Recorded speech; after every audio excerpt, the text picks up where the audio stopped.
Praise the lord. యేసుక్రీస్తు నామమున అందరికీ శుభములు.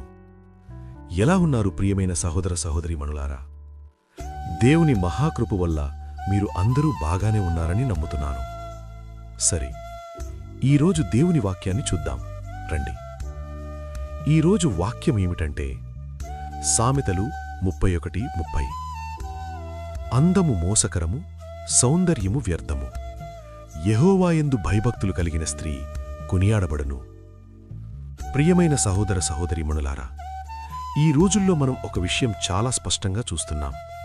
అది ఏమిటంటే ప్రపంచం ఎక్కువగా బయటి అందాన్ని మాత్రమే చూస్తోంది.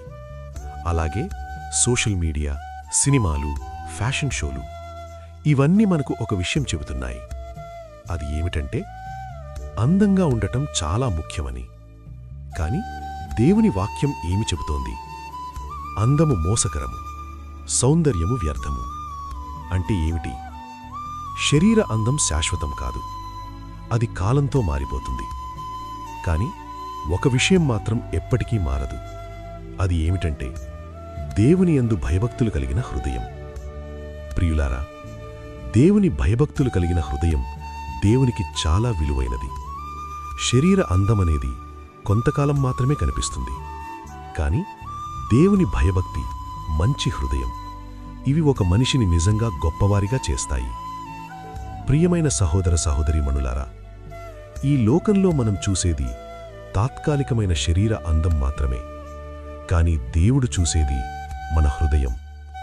అందుకే మనం గుర్తుపెట్టుకోవాల్సిన విషయం ఏమిటంటే దేవుని యందు భయభక్తులు ఉన్న జీవితం ఎప్పుడూ విలువైనది. సరే, ఈరోజు మనం ఒక నిర్ణయం తీసుకుందాం. 1. నేను కేవలం శరీర అందాన్ని మాత్రమే కాదు, మంచి హృదయాన్ని కలిగి జీవిస్తాను. 2. నేను దేవుని యందు భయభక్తులతో జీవించే జీవితం ఎంచుకుంటాను. 3.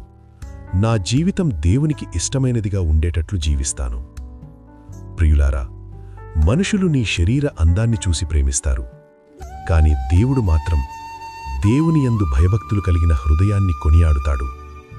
ప్రియమైన సహోదర సహోదరీమణులారా, యేసుక్రీస్తు ప్రభువారి కృప నీకు, నీ కుటుంబాలకు ఎల్లప్పుడూ తోడయుండునుగాక.